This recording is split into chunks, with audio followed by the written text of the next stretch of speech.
Bismillahirrahmanirrahim. Assalamualaikum warahmatullahi wabarakatuh. Bapak-bapak, ibu-ibu, mas-mas, mbak-mbak, khususnya adik-adikku sekalian yang dirahmati Allah dimanapun Anda berada. Kembali di Iip Channel bersama saya, Iip Wijayanto. Kali ini kita akan membahas tema mantan punya banyak mantan, tanda mantan akan sulit jodoh. Ya.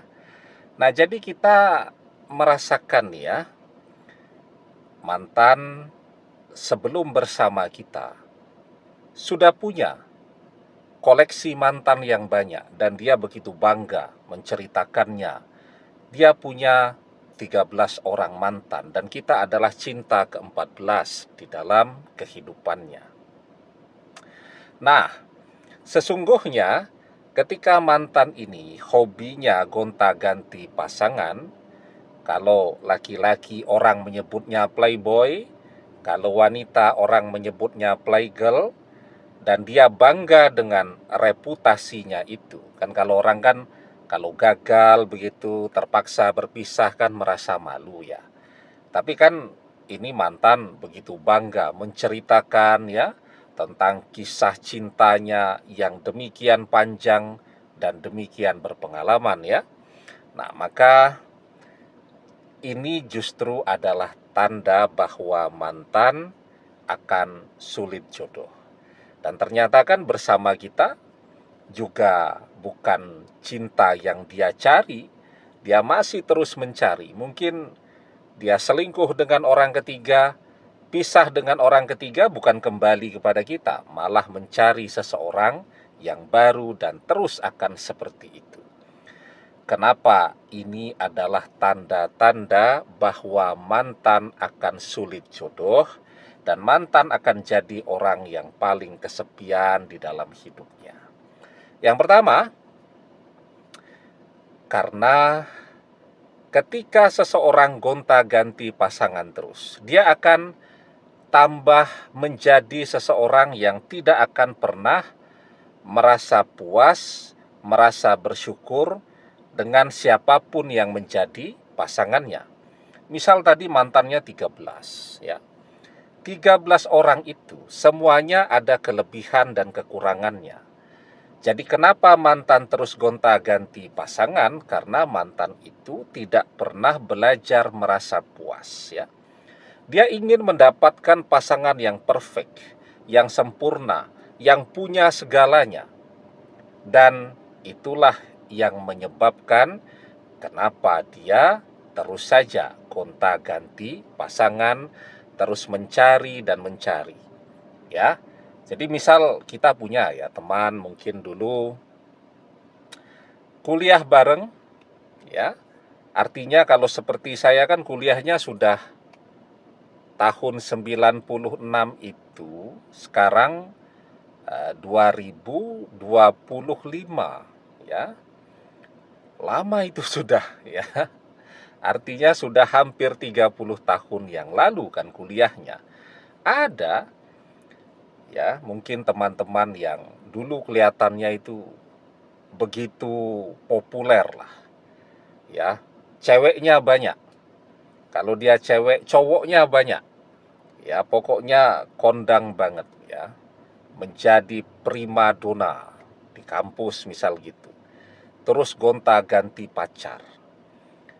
Tetapi waktu berlalu ya dan kita tambah senior terus, dan ternyata mereka tetap menjomblo, tetap sendiri ya. Kenapa demikian? Yaitu tadi, karena dalam pencarian terus ya, mencari seseorang yang sempurna. Ketemu yang begini ada kekurangannya, bosan, ganti lagi ya.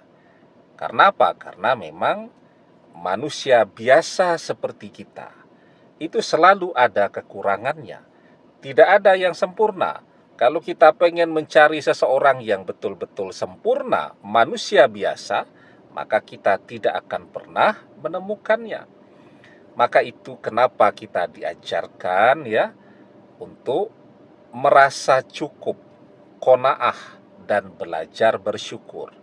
Kalau kita tidak belajar bersyukur, ya, memahami, mengerti kekurangan, ya, karena toh kita juga punya begitu banyak kekurangan, maka tadi kita tidak akan pernah menemukan cinta yang kita cari. Padahal kan melelahkan tuh ya, yang namanya pencarian cinta itu tetap sesuatu yang sangat melelahkan. Nah, jadi apa yang didapatkan dalam pencarian tadi?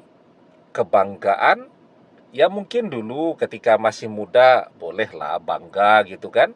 Tapi kan seiring perjalanan waktu, ya usia tambah senior terus, di usia 50 tahun misal, sudah tidak ada tuh kebanggaan lagi menceritakan punya mantan pacar yang banyak.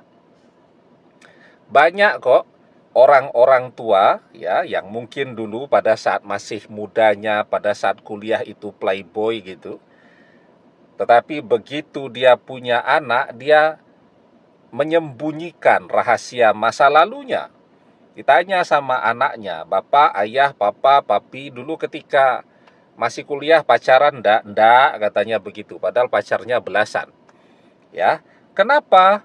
Dia sadar betul bahwa pacaran, apalagi sampai gonta-ganti pasangan, itu akan mengurangi fokus orang untuk menyelesaikan studinya secepatnya. Kalau anak-anaknya ketularan ikut-ikut pacaran, itu jadi beban untuk dia. Masa kuliah tambah lama, otomatis tambah biaya, kan gitu. Nah, jadi dia justru merasa malu dengan masa lalunya dan menyembunyikan masa lalunya dari anak-anaknya, dan dia sadar betul bahwa itu bukan contoh yang baik, sehingga dia tidak mau kalau anak-anaknya meniru apa yang dia lakukan di masa lalu. Kalau dia cerita, maka anak-anaknya akan pacaran. Begitu ditanya, "Kenapa kuliahmu tidak selesai-selesai, kamu pacaran terus?" Lah, papa pacaran juga kan dulu. Nah, jadi begitu. Jadi ketika orang misal sudah 50 tahun, mereka sudah mencapai kesadaran. Ya, tidak ada lagi yang perlu dibanggakan dari yang seperti itu. Nah, jadi di dalam pencarian itu, apakah mantan menemukan kebahagiaannya, kebanggaannya? Enggak. Justru yang dia rasakan adalah kesepian. Dan itu adalah azab dunia yang juga luar biasa. Ya, melihat teman-teman yang lain sudah berkeluarga, melihat mantan-mantannya juga sudah berkeluarga, ya.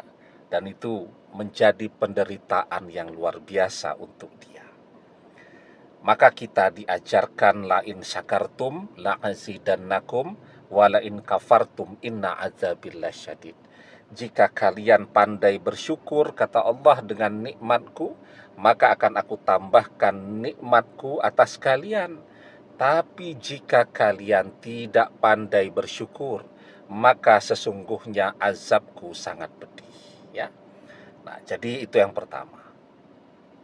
Dan yang kedua, dari belasan orang misal yang sudah mantan kecewakan, mesti ada tuh yang kemudian mendoakan keburukan untuk mantan, agar dia jomblo selamanya, agar dia tidak laku-laku, agar dia menjadi orang yang paling kesepian hingga usia tuanya, agar dia tidak ada yang mau, dan seterusnya. Ada tuh mesti yang berdoa dari sedemikian banyak.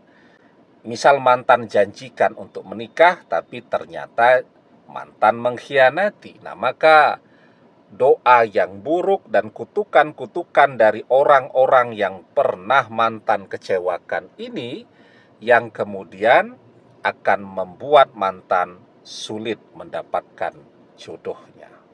Ya, doa orang yang dikhianati itu adalah doa yang sangat kuat, doa terkuat.